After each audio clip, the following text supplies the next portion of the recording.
ito sa CCTV sa Manila East Road sa Mabitak, Laguna. Umaga ng August 29. Parang ordinaryong araw lang sa dinadaanan ng mga sasakyan. Pero ilang segundo lang, makikita ang isang humaharurot na bumubusi ng 12-wheeler truck. Kung saan mula sa driver's seat, biglang may tumalon na lalaki. Sunod na lang narinig ang pagsalpok nito.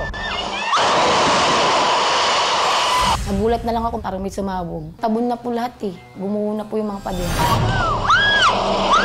Nagbilin, parang ang daming alikabok, umusok.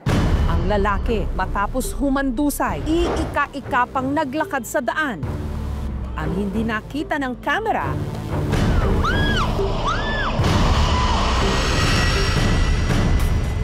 ang pagbangga ng truck sa isang tindahan. Grabe, saklat. Parang na si Ina. Nandun nga sila sa ilalim. Kung saan may isang 60 anyos na babae ang namatay. Mama. Para akong sinakluban ng langit at lupa. Hindi ko pusok at akalain na mangyayari yon. Ano ba ang punot dulo ng trahedyang ito?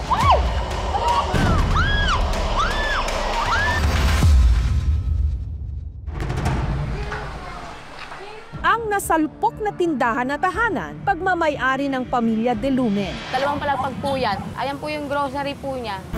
6 na araw matapos ang aksidente, nakakalat pa rin sa paligid ang mga tumilapong palinda ni Jocelyn. Sa lakas ng impact, ang dingding ng tindahan halos mapulbo. Ayan po yung mga tiles, nagiba po. Dito po may hagdanan po dito. Bumaksak po siya. Ito po yung graba na sa sobrang lakas po ng impact. Nagtalsikan na po siya lahat dito. Habang ang sumalpok na truck hanggang ngayon, hindi pa rin natatanggal. Pag tinanggal mo yung truck, posibleng bumagsak na yung bahay. Pinangarap po namin na magkaroon ng ganong kalaking bahay. Magadugot pawis ng mga gulang ko. Biglang gumuho na lang. Nawala ng parang bula. Abala raw si Jocelyn sa kanyang tindahan umaga nung nangyari ang aksidente. Naliligo po kami ng anak ko sa taas. Dapat kasi papasok siya. Nagulat na lang ako, may sumalpok. Parang may sumabog.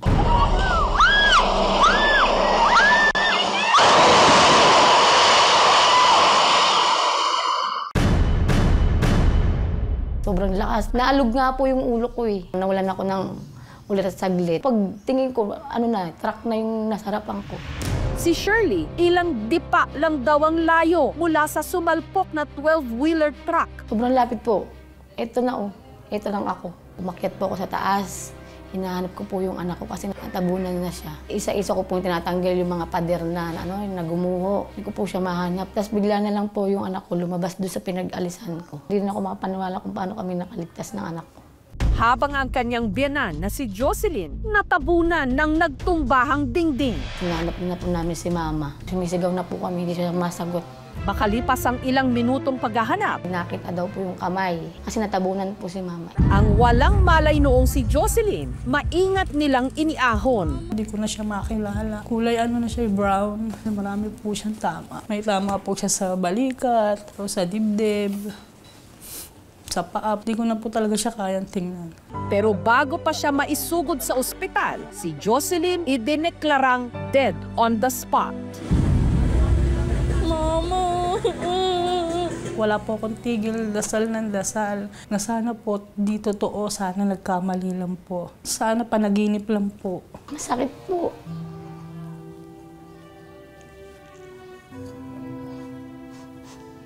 Hindi ko po akalain mangyayari sa kanya yun. Kasi binigyan ko pa po siya ng pagkain nung umaga.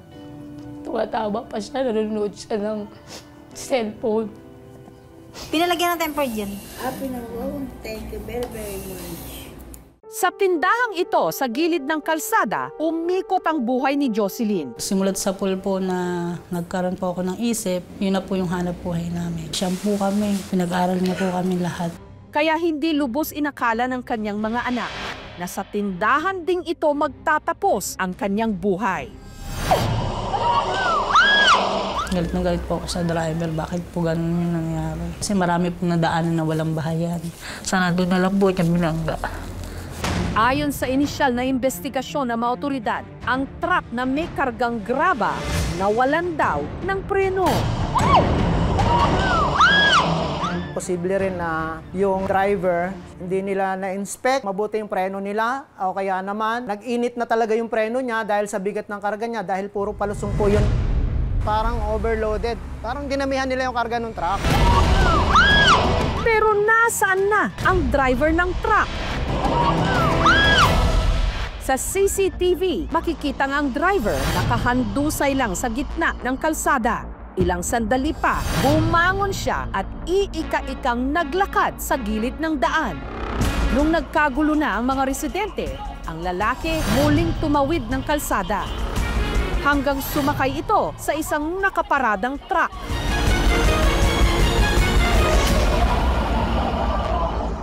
Makikita po natin sa CCTV nito, yan po yung truck na sinakyan po ng driver. Hindi ko pa alam kung same company, pero base din dun sa CCTV, magkasunod lang sila eh. Possible na magkasama sila. Isa lang yung pinagdadalahan nila ng kanilang mga kargamento. Ngayon po ay still at large pa rin yung tao, bagamat meron na po kaming kompletong detalye. Yung driver po, ibinaban niya sa PAMI para voluntary surrender sa police station.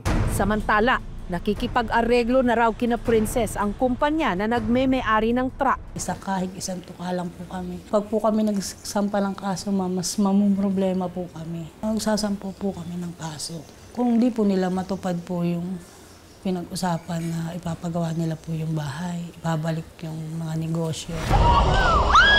Kasong reckless imprudence resulting homicide, slight physical injury, sa damage to property, yun po ang kanyang kakaharapin po na kaso. Sa company naman po, pwede silang makasuhan ng civil case po doon kapag hindi po sila nakatupad doon sa napagkasunduan po nila.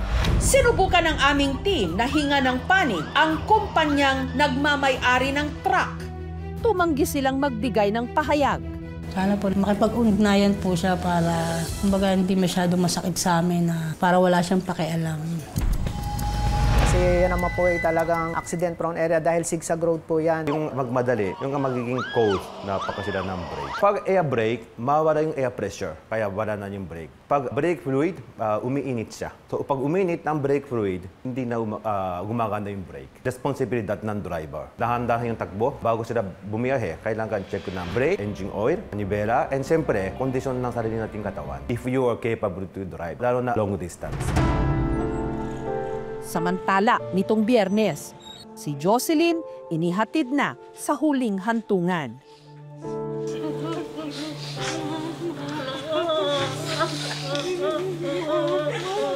Ayoko po magtanim ng sama ng loob. Kasi yun po yung turo sa amin ng nanay ko na huwag magtanim ng galit. Tinatatagan ko lang po yung loob ko para po sa mga anak ko, asawa ko, lalong-lalo na po sa mga kapatid ko. Kasi sa akin po sila humuhugot ng lakas ng loob. Kasi kung bumigay ako, paano na po sila?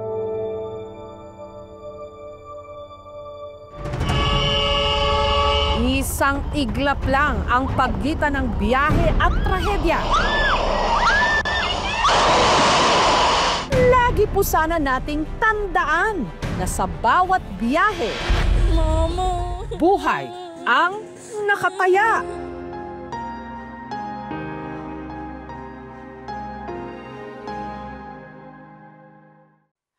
Thank you for watching, mga kapuso. Kung nagustuhan niyo po ang videong ito, subscribe na sa GMA Public Affairs YouTube channel. And don't forget to hit the bell button for our latest updates.